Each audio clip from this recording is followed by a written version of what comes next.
আমার আলাদিন লেখিকা জাবিন ফোরকান পর্ব সংখ্যা ৩ অনুরাগের বাচ্চা তুই উগান্ডা থাকিস কি আমাজনে এক্ষুনি আমার বাসায় আসবি তুই ঠিক এই মুহূর্তে ঘড়ি ধরে শুধু ২০ মিনিট দেখবো আমি এসে আমার মমকে বোঝা মহিলা পাগল হয়ে গিয়েছে ৩০ বছর ধরে মানুষ কাটাকাটি করতে করতে ব্রেনের মাদারবোর্ড ফেটে গিয়েছে এই মহিলাকে তুই বোঝা অনুরাগ সাইবানের রুমটা ২ তলার অথচ সেখান থেকে নিচ অব্দি তার চিৎকার চেঁচামেচির আওয়াজ স্পষ্ট ভেসে আসছে ছেলের দারুণ হম্বিতম্বির ব্যাপারটা সামিয়া সোফায় পা তুলিয়ে আয়েশ করে দেখছে এবং খাচ্ছে মধ্যখানে বিপাকে পড়ে যাওয়া ইরাম দাঁড়িয়ে দাঁড়িয়ে কাণ্ড কারখানা দেখছে মা ছেলের মাঝে এই কেমন দ্বৈরথ হাসা উচিত নাকি দুঃখ করা উচিত বোঝা মুশকিল কাজের মেয়ে সুগন্ধ অবশ্য একদম স্বাভাবিক গুনগুন করতে করতে খাবারের টেবিলে গুছিয়ে নিচ্ছে সে যেন আশেপাশে যা হচ্ছে তা এখানকার নিত্যদিনের ঘটনা এমন সময় এই মেয়ের ঠোঁটে গান আসে কিভাবে এই বাড়ির প্রত্যেকটা মানুষ এক একটা এক এক রকম প্লিজ আয় এখন আয় কিসের বিজনেস কিসের মিটিং তোর শালা দেখ অনুরাগ তুই যদি আজকে না আসিস তোর ফটো পোস্টার ছাপিয়ে আমি সারা শহরে সেটে দেবো এবং নিচে বড় বড় করে লিখে দিয়ে আসবো ইফটিজারের থেকে সাবধান দেখিস তুই নিজের রুম থেকে বেরিয়ে বোধহয় সাইবানের ছাদের দিকে চলে গেল সে ঠাসঠুস শব্দ আসলেও এবার আর তার কথা স্পষ্ট শোনা যাচ্ছে না সামিয়া ধীরে সুস্থে পায়েস শেষ করে নেয় তারপর ঘড়ির দিকে তাকিয়ে তিনি উঠে দাঁড়ান হাসপাতালে যাওয়ার সময় হয়ে এসেছে তার ঠিক তখনই নিজের আর রুখতে পারল না ইরাম সামনে গিয়ে দাঁড়ালো খালামণি কিছু মনে করে না তুমি গুরুজন তবুও বলতে বাধ্য হচ্ছি তুমি অযোগ্য একটা কথা বলছো এমনটা কখনোই সম্ভব না কোনটা সম্ভব নয় সাইবানকে বিয়ে করাটা কেন সম্ভব নয় সাইবানের স্বাভাবিক এবং সুচালো দৃষ্টি ইরামকে অনেকটা বিব্রত করলো তারপরও বলল জি প্রথমত তোমার মাথায় এমন একটা পরিকল্পনা কিভাবে আসলো সেটাই চিন্তার বিষয় উপরন্তু আমিও এটার মতামত বিষয়ে আছি আলাদিন আর আমি খুবই বেমানান বয়সে তোর ছোট বলে বলছিস নাকি পুরুষ সম্পর্কে ট্রমা হয়ে গিয়েছে তোর মাঝে এরম এক মুহূর্ত চুপ থাকলো তারপর জানালো বিষয়টা এমন না আলাদিনকে আমি ছোটবেলা থেকে দেখেছি ঈদে কোরবানে আর কিছু না হোক টুক করে আমাদের বাড়িতে সালামি নিতে চলে যেত হাতে ২ টাকা ধরিয়ে দিল এমনভাবে খুশি হতো যেন ওর হাতে আমি চা তুলে দিয়েছি এমন একটা স্মৃতির মাথায় গেঁথে আমি কিভাবে ওকে বিয়ে করতে পারি ওকে আমি ভাইয়ের নজরে দেখে এসেছি এর বেশি কিছু কোনোদিন ভাবিনি তবে স্বামী হিসেবে কিভাবে ভাবতে পারি আমি এখনো ভাইয়ের মতো দেখিস চটজলটি উত্তর দিতে চাইল ইরাম অথচ কিছুতেই মুখ থেকে হ্যাঁ উত্তরটা বের হতে পারল না কারণটা খুবই স্বাভাবিক এত বছর পর নতুন করে দেখা মানুষটা তার পুরাতন আলাদিন নয় ইরামের স্মৃতিতে সেই আলাদিন আজও ছোটটি মায়া মায়া মুখ মুখের দুপাশে খোঁচা ছোচালো ২টা দাঁত কথায় কথায় স্মিত হাসি বয়সের তুলনায় বেশি বোঝা ছিল এই আলাদিনের সঙ্গে সে আলাদিনের কোনো মিল নেই প্রাপ্তবয়স্ক সাইবানকে অনেকখানি অপরিচিতই থেকে ইরামের কাছে তাই অসত্য ভাবার সে নিজে খালামণিকে দিকে তাকিয়ে বলল জানি না ইরামের উত্তর শুনে সামিয়া মুচকি হাসলেন বললেন আমাকে যখন গুরুজন মানিস তখন এটাই মনে রাখ আমি যা করছি ঠান্ডা মাথায় জেনে শুনে এবং ভেবে চিন্তা করছি সবার ভালোটাই ভাবছি খারাপটা না রইল বাকি সাইবান ওকে দেখতে হয়তো ঘাটতারা বাদরের মতো লাগে তবে মনটা অবুঝ না সময় দিলে বুঝিয়ে বললে ঠিক বুঝে যাবে একটু থেমে তিনি আবার যুক্ত করলেন তবে কাউকে আমি জোরাজুরি করব না বিয়ে শাদীর ব্যাপার একেবারে অমত হওয়াটা খারাপ ব্যাপার তাই বলছি তুই তোর পরিস্থিতি ভেবে দেখ আজকের দিনটায় সময় নে ভালো মতো চিন্তা কর প্লিজ যুক্তি দে ভাবিস আবেগ দে না তোর মতন বুঝদার মেয়ের ২টা হয় না তুই নিজে আর ইজানের ভবিষ্যৎ ভেবে সিদ্ধান্ত নিস এটা আমার কামনা এরপর যদি মনে হয় তুই থাকবি না চলে যাবি আমি আর তোকে আটকাবো না আমি হাসপাতালে যাচ্ছি রে আসতে রাত হবে আর ঘরটার মধ্যে ভূমিকম্পের মতো কেঁপে কেঁপে উঠতে পারে মনে হবে কেউ বুঝি বুলডোজার চালিয়ে দিয়েছে ওটা সাইবান ভয় পাস না ইজানকে দেখে রাখিস নিজের কথা শেষ করে সামিয়া গটগট করে হেঁটে বাড়ির বাইরে বেরিয়ে গেলেন গাড়ি গেটের কাছে অপেক্ষা করছে তাকে হাসপাতালে নিয়ে যেতে ইরাম নিজের জায়গায় থ মেরে দাঁড়িয়ে রইল মা নাকি ছেলে কাকে বেশি আজব বলবে বুঝতে পারল না সে সাড়েটা বিকেল ইরামের কাটলো ইজানের সঙ্গে রুমবন্দি হয়ে সামিয়া যা বলেছিল তাই হয়েছে ক্ষণে ক্ষণে বাইরে থেকে হম্বিতম্বি শব্দ ভেসে আসতে লাগলো মাঝে আবার দুটো বাইকও এসে হাজির হয়েছে, খুব সম্ভবত সাইবানের বন্ধুদেরকেও। তাদের কথাবার্তা অবশেষে শোনেনি, শোনার কিংবা জানার ইচ্ছেও নেই। এর চাইতেও গুরুতর একটা কাজ বাকি আছে তার, সিদ্ধান্ত নেওয়া। সিদ্ধান্ত বলতে জীবনে বিয়ে করার সকল ধাঁচ মিটে গিয়েছে ইরামের। কোনো পুরুষকে তার বিশ্বাস হয় না, বিশেষ করে যদি সেই পুরুষটি দেখতে শুনতে বেশি সুদর্শন হয়। পুরুষ মাত্র সুদর্শন মানুষ হবে, তার মাঝে হবে কোনো ঘাপলা থাকবে না, এমনটা কখনোই সম্ভব না। তবে ইরামের ভাবনা এখন আর তার নিজের মধ্যে সীমাবদ্ধ নেই। তার সমস্ত চিন্তার কেন্দ্রবিন্দু হলো ইজান। ছেলেকে বুকে নিয়ে দৌড়াতে দৌড়াতে ইরাম ভাবলো, এই নিষ্পাপ বাচ্চাটাকে একটা চমৎকার এবং আরামদায়ক ভবিষ্যৎ দেওয়ার ক্ষমতা কি তার আছে? এই ৩২ বছরের জীবনটাতে সে অর্ধেক জগতই দেখে ফেলেছে। জীবিকার তাগিদে এমন কোনো কাজ নেই যে সে করেনি। আর কত সে কাজ জারি রাখতো যদি তাতে ইজানের ভবিষ্যৎ ভালো হওয়া উচিত থাকতো। কিন্তু এই ৩টা মাস একটা একটা করে সে বুঝে গিয়েছে সিঙ্গেল মাদার জীবনে কেমন হতে পারে। যদি ৳১,০০০ না থাকে তাহলে কোনো কথাই নেই। সরকারি সম্পত্তি মনে করে সকলকে নারী এবং পুরুষের মহান সৃষ্টিকর্তা এমনি এমনি সৃষ্টি করেননি। তারা একে অপরের পরিপূরক। না একজন নারী কোনোদিন চলতে পারবেন, না একজন পুরুষ। না আর না তারা দুজন দুজনকে ছাড়া। সমাজের এই অবস্থা শুধুমাত্র এই নারী-পুরুষদের অতিরিক্ত লোভ এবং মানসিক বিকৃতির কারণ, আর কিছুই না। যদি ইরাম সাইবানকে বিয়ে করে তাহলে সমাজে বিরাট আঙুল তুলবে। তবে তার ইজান হয়তো একটু ভালো থাকবে, একটু সুস্থ, একটু সুন্দর, একটু স্বাভাবিক জীবন পাবে। হুম, স্বাভাবিক হয়তো না, একটু পাগলাটে পরিবার। তবে দিন শেষে ইরাম বিনা চিন্তায় ইজানের মুখে খাবার তুলে দিতে পারবে। পরের দিন খাবার পাবে কিনা সে নিয়ে চিন্তা করতে হবে না। আর্থিক এবং সামাজিক নিরাপত্তা পাবে, যা এখন খুব করে দরকার ইরামের। তার নিজের ট্রমা, নিজের জীবনের সকল না পাওয়া হিসাবের কোনো দরকার নেই এখানে। সামিয়া বাড়িতে ফিরে এলো সন্ধ্যার পর। আজ একটু দ্রুতই শেষ হয়েছে তার সকল কাজ। না হলে ফিরতে ফিরতে আরো বেশি রাত হয়ে যেত। তবে বাড়ির উপস্থিতি বিবেচনা করে সে চলে এসেছে। ইরাম তখন টেবিলে বসেছিল। সুগন্ধা তাকে নাস্তা দিয়েছে, স্যান্ডউইচ, কফি আর সামিয়ার নির্দেশ মতো ফল। ইজানকে দুলিয়ে দুলিয়ে যাচ্ছে সে। মাত্র দুধ খেয়েছে। এখন ছেলেটা আর খাবার চাবে না। এখন শুধু ঘুমাবে। ঘুমে ঢুলুঢুলু করছে চোখ। ইরাম মৃদু হেসে গুনগুন করে আছে, আয় আয় চাঁদ মামা টিপ দিয়ে যা, চাঁদের চৌপালে চাঁদ টিপ দিয়ে যা, আমার কুচকুচোনাটা। ইজানের মুখটা অসংখ্য চুমুতে ভরিয়ে দিল ইরাম। বিনিময়ে ছেলে তার দুটো হাতখানা দিয়ে আঁকড়ে ধরল তার গলা। দৃষ্টির অদূরে থেকে নিষ্পলক নয়নে দেখছে সামিয়া। তার বুকটা ভীষণ উষ্ণতায় জোয়ারে টইটুম্বুর হলো। হঠাৎ মৃদু পায়ের শব্দে ইরাম এবং সামিয়া দুজনেই মুখ তুলে তাকালো। ২ তলার সিঁড়ি বেয়ে নিচে নেমে আসছে সাইবান। পরনে একটা হাফহাতা কালো টি-শার্ট আর ঢোলা ট্রাউজার। হাফহাতা হওয়ায় তার শক্ত গড়নের ফোলা বাহু চোখে পড়ছে স্পষ্টতা। টি-শার্টের কাপড় বুকের উপর চেপে বসেছে, ভাগ ভাগ করে পেশির গঠন চোখে পড়ছে বেশ। খুব সম্ভবত শরীরচর্চা জাতীয় কোনো কাজ করেছিল, তাই এমন রূপ। ইয়ামের দিকে এক দফাও দৃষ্টি না ফেলে সে সোজাসুজি তাকালো সামিয়ার দিকে। Hey bro. সাইবানের কণ্ঠস্বর অতিরিক্ত শান্ত শোনালো, যেটা তার চরিত্রের সঙ্গে বেমানান। চোখ পিটপিট করলো ইরাম। এই ছেলেটা এভাবে কাকে সম্বোধন করলো? হতবাক হয়ে গেল সে। যখন নিজের অ্যাপ্রন খুলে চেয়ারে ঝুলিয়ে রাখলো এবং রাখতে রাখতে সামিয়া উত্তর করলো, বল ব্রো। রুমে চলো, তোমার সাথে প্রাইভেট কথা আছে আমার। ওকে চল। সামিয়া সাইবানের পিছু পিছু যেতে লাগলো। নিস্তলা একটা রুমের ভেতর আড়াল হয়ে গেল তারা। দরজা ঠাস করে লেগে গেল। ইরাম স্তব্ধ হয়ে বসে রইল চেয়ারে ক্ষণকাল। সামিয়ার পরনের শাড়ির কুচিটা খানিক ঢিলেঢালা করে বিছানায় বসলো। সাইবান অযথায় শব্দ করে দরজা বন্ধ করে সেটাতেই ঠাইতে দাঁড়িয়ে রইল। বুকে বাহু গুজে ভাঁজ করে রেখে তীক্ষ্ণ দৃষ্টিতে জননীর দিকে তাকালো। বল কি বলবি? আমার টায়ার্ড লাগছে। গোসল সেরে একটা লম্বা ঘুম দিতে হবে। সাইবানের বুরুজেরা তীব্র কুচনতা সৃষ্টি হলো। বাম বুড়োতে থাকা পিয়ার্সিং হালকা হলুদাভায় আলোয় জ্বলজ্বল করে উঠল। What's going inside you pretty little's head? What do you thinks my boy? এবার সত্যি বিরক্ত বোধ করলো সাইবান। হেলান ছেড়ে ভেতরে গিয়ে গেল। Mom please don't play with me. আমি আর ছোট বাচ্চা না, কয়েক মাস আগেই আমার 25তম জন্মদিন পালন করেছি। ও অনেক বড় হয়ে গেছে তাহলে। এতটাও বড় হয়নি যে আমাকে বিয়ে দিতে উঠে পড়ে লাগতে হবে তোমার।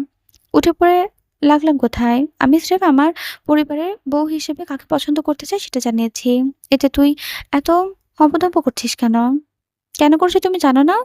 আমি আজ অব্দি তোমার একটা কথাও ফেলিনি, তুমি জানো। তবে এটা ফেলে দে, মানা করেছি নাকি? নিজের কপালে আঙুল ঘষে রাগ নিয়ন্ত্রণ করলো সাইবান। মেজাজ গরম হয়ে যাচ্ছে তার।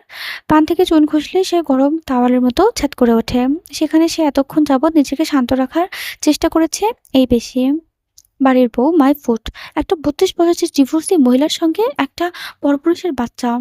খুব ভালো চয়েস তোমার মম। সাইবান আলাদিন।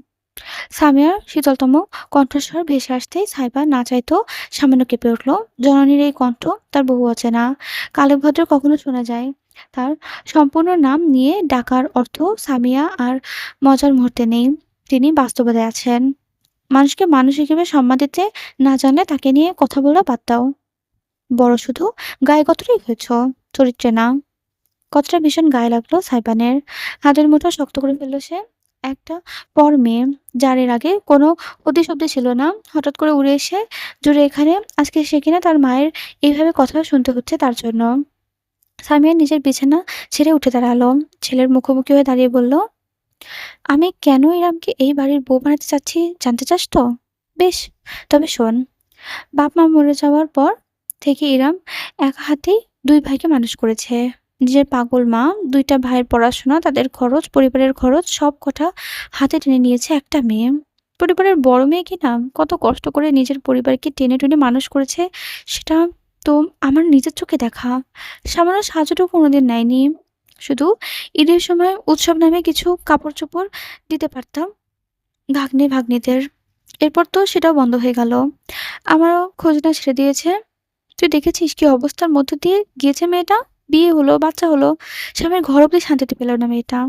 যখন সব হারিয়ে শুধু একটা যক্ষের ধনকে নিয়ে ভাইয়ের বাড়িতে আসলো, তখন ভাইটা তাকে রাখলো না। এমনি কুলাঙ্গার ভাই, যে মাটি তুললো বোন পেটে পুষে তাকে বড় করেছে, চাকরি দিয়েছে, তাকে তাড়িয়ে দিতে সে দুবারও ভাবলো না। একবারও নিজে ভেবে দেখেছিস মেয়েটার জীবন কতটা কষ্টের? সাইবান নিঃশব্দে শুনল। কোনো কাহিনী তা জানা নয়, শুধু শেষের অংশটুকু ছাড়া। মুখের আগের আভা কমে এলেও পুরোপুরি দমলান আসে। ঠিক আছে মম, তোমার কথা আমি বুঝতে পেরেছি। আমিও পাষাণ না। ওকে, তোমার চ্যারিটি করার ইচ্ছে হয়েছে, করো না। মানা করেছে কে? ইরাম আপুকে ঘরে রাখবে, রাখো। ওনার বাচ্চাকে রাখবে, পালো। আমার কন্ট্রিবিউশন চাইছো, আমি প্রতি মাসে সেটাও করব। কিন্তু সোজা বিয়ে পর্যন্ত টেনে নেওয়ার মানে কি? সামিয়া এবার বেশ অসন্তুষ্ট হলেন। চ্যারিটি? কনসিউশন? তবে এত অধঃপতন হলো তোর? ছোটবেলায় এত ইরামাপু করতে জানিস না তার আত্মমর্যাদা কোথায়? তোর মনে হয় আমার চ্যারিটি করতে চাইলেই সে হাত পেতে নেবে? মধ্যবিত্তের আর কিছু আল্লাহ দিক না দিক আত্মসম্মানটুকু দেয় ভরে ভরে। হাত পাতার মতন অবস্থা, তারা হাত মুঠ করে ঠোঁট কামড়ে লড়ে যায়। ভিন্ন দিকে তাকিয়ে আঙুলে তুলে কিছুটা শান্ত গলায় নিল সে। তাছাড়া আমার বাসায় একটা প্রাপ্তবয়স্ক ছেলে আছে, আরেকজন প্রাপ্তবয়স্ক মেয়ে।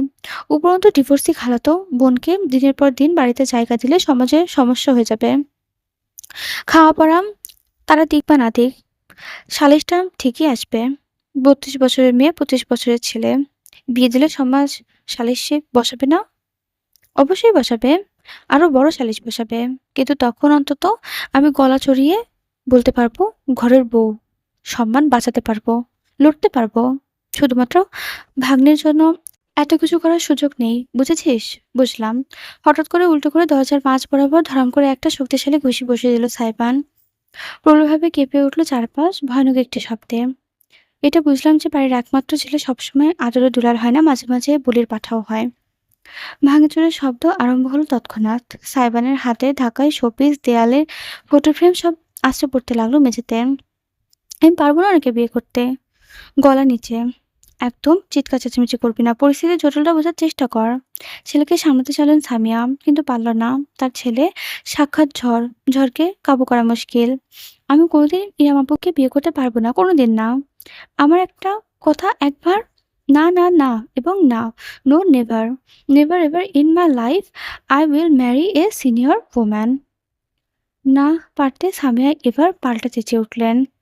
ফাইন, করবি না বিয়ে? করিস না।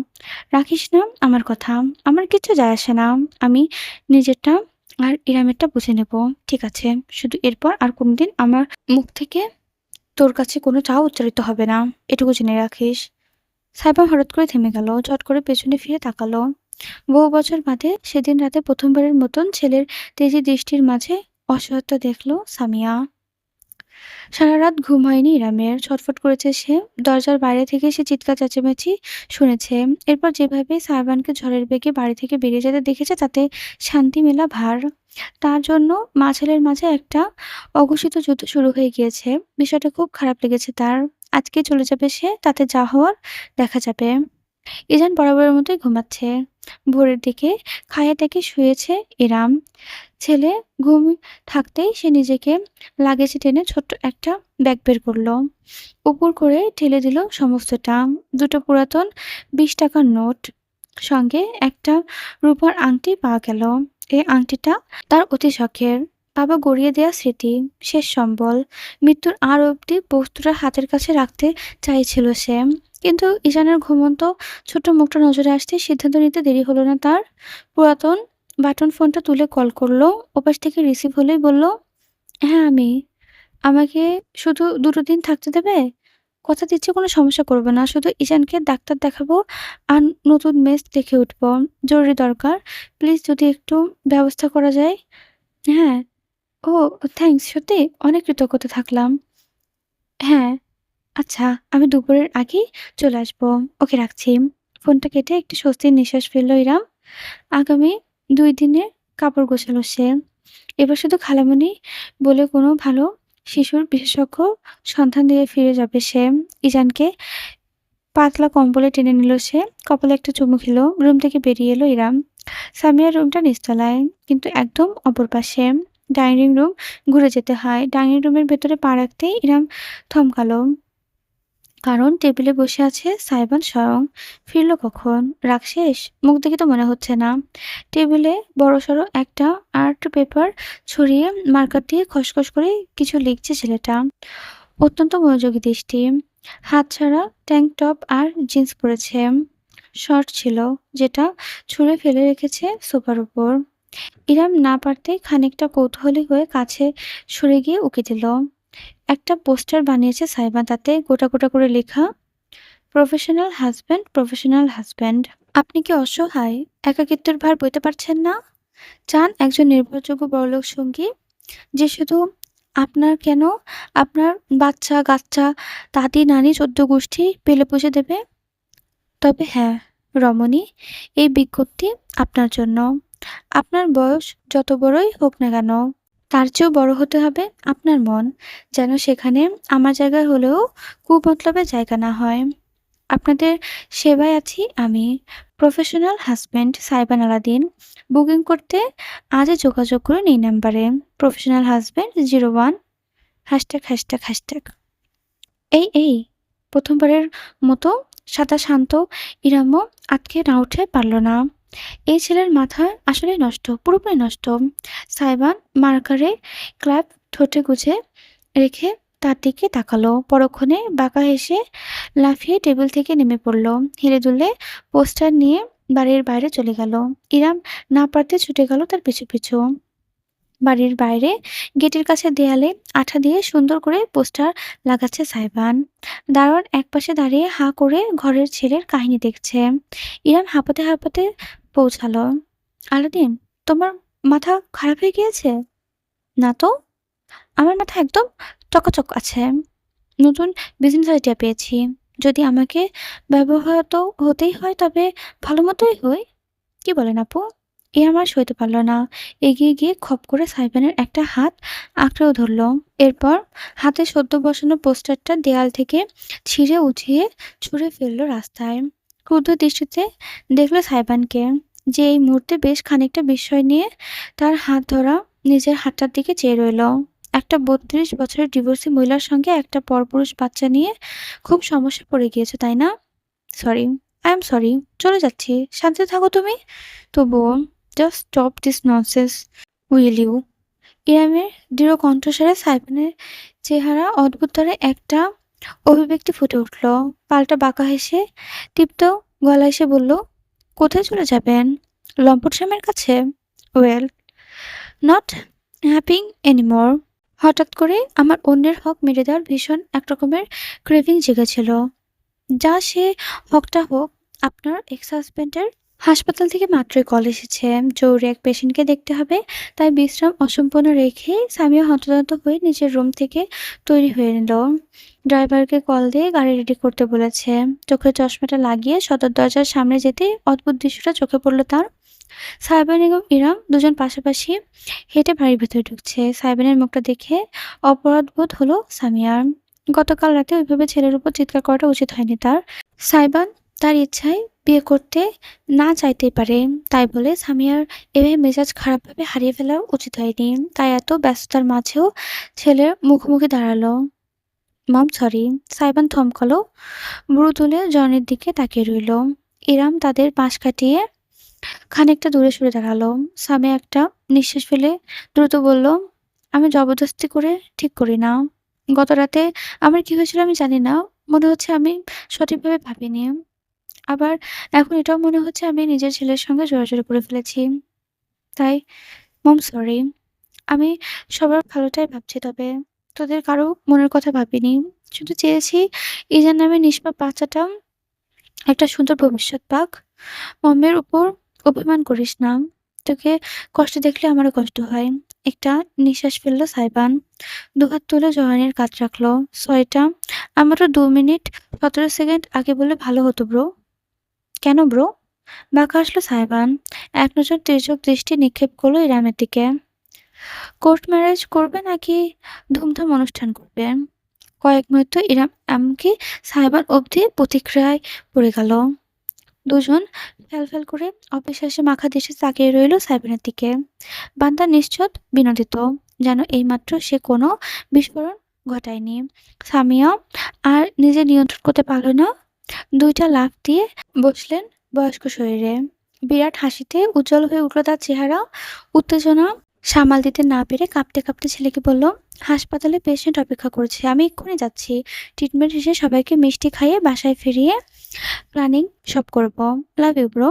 ওরে পিরিত্রে সম্পত্তির ভাগটা যেন কপাল ছাড়া না হয়, সেই চিন্তায় চিন্তায় ঘুম হয়নি। আপনাকে এখন আমার প্রতি পিরিত দেখাতে হবে না, শুধু প্রপার্টি পেপারে সাইন করে দিলেই চলবে। Clean deal. চোখ টিপল সাইবান, খিলখিল করে হেসে উঠল। জড়িয়ে ধরে পিঠে কয়েকটা উৎসাহিত চাপড় দিয়ে সামিয়া দ্রুত এগোলো। বাইরে অপেক্ষা করা গাড়ি চলে এসেছে। খোলা দরজা দিয়ে যতক্ষণ গাড়িটা গেল ততক্ষণ হাসি মুখে চেয়ে রইল সাইবান। তারপর তার ঠোঁটের হাসিটুকু মুছে গেল, ভর করলো গম্ভীরতা। অদয় দাঁড়ানো ইরামের দিকে ফিরে তাকলো সাইবান। ভাবগম্ভীরপূর্ণ কণ্ঠে বলল, একদম ফালতু চিন্তা মাথায় ঢোকাবে না। আমি আজ অবধি মমের কোনো কথা অমান্য করিনি, কোনো ইচ্ছা অপূর্ণ রাখিনি। মৃত্যুর আগ অবধি মম মুখ থেকে যা একবার উচ্চারণ করবে তাই আমি তার জন্য করব। এটা আমার প্রতিজ্ঞা। মম যদি আমার কলিজা কেটে তার পায়ের সামনে রাখতে বলে আমি সেটাও করব। সেখানে আপনার বিয়ে করাটা কোনো ব্যাপারই না। মাথায় রাখবেন, I don't care about you or the child. Iram নিঃশব্দে শুনে গেল। সাইবান কথাগুলো বলে ড্রয়িং রুমে গিয়ে বসল। চুপচাপ একটা ব্রেডের প্যাকেট খুলে ফ্রিজ থেকে জ্যামের কৌটা নিয়ে এসে ব্রেডে লাগাতে লাগাতে দ্বিতীয় দফায় বলল, আপনার একটা টাইটেল দরকার। আমি আপনাকে আমার স্ত্রীর টাইটেল দেব। ব্যাস এটুকুই। আপনি আপনার মতো, আমি আমার মতো। আমার পার্সোনাল লাইফে দখলদারি করতে আসবেন না। আমি আপনার পার্সোনাল লাইফে যাব না। আর ওই বাচ্চাটাকে যত সম্ভব আমার কাছ থেকে দূরে রাখবেন। বাচ্চা-কাচ্চা একদম ভয় লাগে না আমার। সারাটা জীবন এসব বইছে। ১ বছর। ইরামের শান্ত কণ্ঠস্বর ভেসে এলো। সাইমন জমে গেল। দ্রুত চোখ তুলে তাকালো রমণীর দিকে। একদৃষ্টে তাকিয়ে রয়েছে। পার্ডন? ইরাম হেঁটে এগিয়ে গেল। টেবিলের কাছে দাঁড়ালো, বলল, ১ বছর আলাদিন, বড়জোর ২ বছর।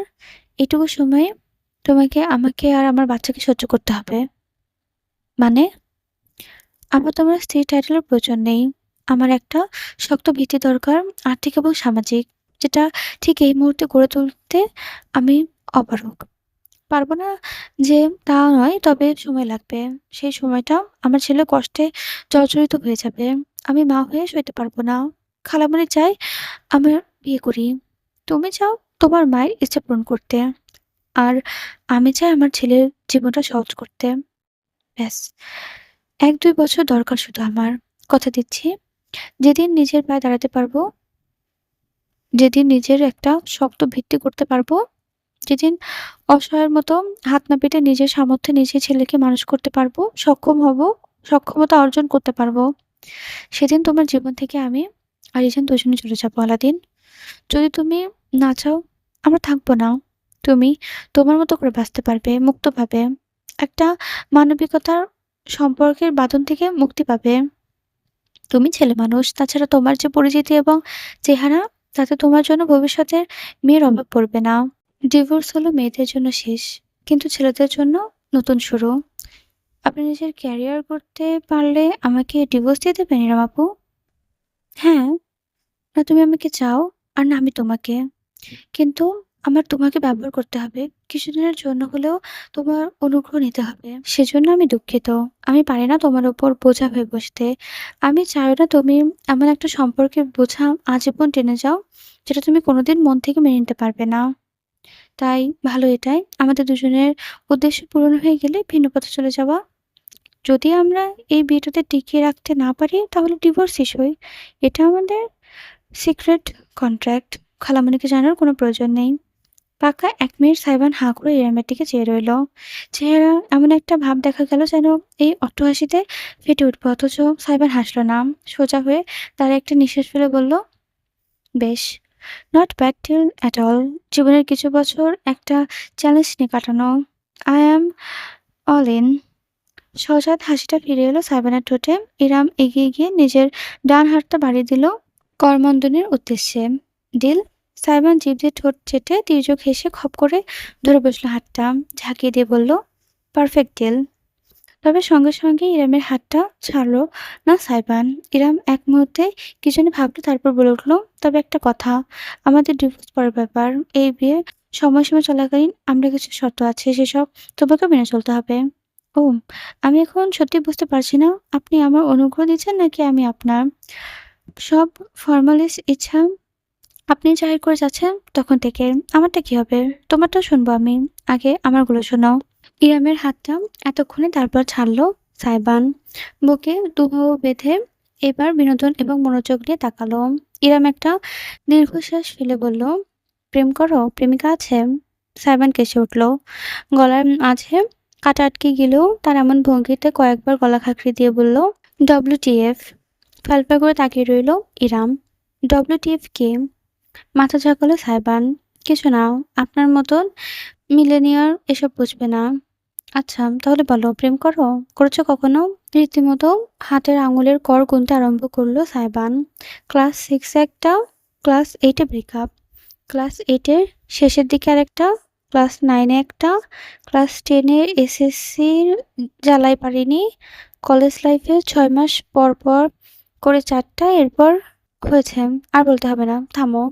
ইরামের গালটা লাল হয়ে উঠেছে। কি আজব চিজ! এভাবে নির্ধারিত প্রেমিকার পর দিয়ে বলে যাচ্ছে তাকে। কয়টা হলো? ইরাম গোনার সময়ও পায়নি। মাথা ঝাঁকিয়ে নিজের অযাচিত লাজুকতা ছেড়ে দিয়ে সামান্য কণ্ঠ পরিষ্কার করে সে বলল, অতীতের লিস্ট দিতে হবে না। এখন করো কিনা সেটা বলো। বিরাট হাসলো সাইবান। এক কামড়ে গোটা একটা পাউরুটি মুখে ঢুকিয়ে দিয়ে চিবোতে চিবোতে জানালো, এখন একটা সিচুয়েশনশিপ চলছে, আরেকটা বেঞ্জিং। মাথায় চক্কর দিয়ে উঠল ইরামের। হায় খোদা, নিজের বুড়ি দাদি মনে হচ্ছে তার সাইবানের সামনে। আজকালের ছেলেমেয়েরা এসব কোন ভাষায় কথা বলে? সাইবান কত সালে জন্ম নিয়েছে? 2001 হয়তো। এদের জেনারেশনের একটা নাম আছে, কি যেন? গেঞ্জি না তুমি? সাইবানের ভয়ানক মাত্রা অপমানিত মনে হলো নিজেকে। দুহাত দুদিকে শাহরুখ খান স্টাইলে ছড়িয়ে দিয়ে ঝাঁকিয়ে উঠল। গলা খাঁকড়ে দিয়ে বলল, জেনজি, নট গেঞ্জি, ইউ অশিক্ষিত মিলেনিয়াল। সাইবানের অতি নাটকীয় প্রতিক্রিয়ায় ইরামের হাসি পেয়ে গেল। স্মিত হেসে সে দুহাত আত্মসমর্পণের ভঙ্গিতে করে বলল, সরি সরি, আসলে আমি সোশ্যাল মিডিয়া তেমন অ্যাক্টিভ না তো, তাই আধুনিক জিনিসপত্র থেকে বহু দূরে। মুখে মুখে গেঞ্জি শব্দটাই শুনেছি। গেঞ্জি হবে ওদের বাপ, আমার প্রাউড জেনজি। আমাদের মতো তেজি জেনারেশনের পৃথিবীর 5 বার ধ্বংস করে নতুনবার সৃষ্টি হলেও পাবে না, বুঝেছ? বুঝেছি বুঝেছি। ইরাম হাসি চাপা দিয়ে বক্ত করল। এবার বলো এই সিচুয়েশনশিপ কি জিনিস? আমাদের সময় শুধু সিচুয়েশনশিপ হতো। এতক্ষণে একটু ঠান্ডা হয়েছে সাইবান টেবিল থেকে বোতল তুলে ঢকঢক করে গিলে নিল এবং উত্তর দিল, ওসব আপনারা বুঝতে হবে না আপু। আপনি আপনার কথা বলুন। আমার প্রেম প্রীতির হিসাব নিয়ে কি করতে চাইছেন? এবার শান্ত অথচ দৃঢ় গলায় ইরাম বলল, হয়তো আমাদের বিয়ের মেয়াদ থাকবে, তবে বিয়েটাকে আমরা দুজনে সম্মান করবো আলাদিন। তুমি চেয়েছো তাই আমি কখনো তোমার ব্যক্তিগত জীবনে হস্তক্ষেপ করব না। তবে যতদিন তুমি আমার নামের কালেমা বন্ধনে থাকবে, ততদিন সংযত হয়ে চলবে। কেউ কোনো নারীর ব্যাপারে যেন আমি না শুনি, না বুঝি। বাকি সব দিকে তুমি স্বাধীন। কিন্তু এই এক নারী ঘটিত ব্যাপার যেন না ঘটে। Clear? Are you jealous my dear আপু? থমকে গেল ইরাম। সাইবানের চেহারা পাল্টে গিয়েছে। তাতে অদ্ভুত এক অভিব্যক্তি দেখা যাচ্ছে।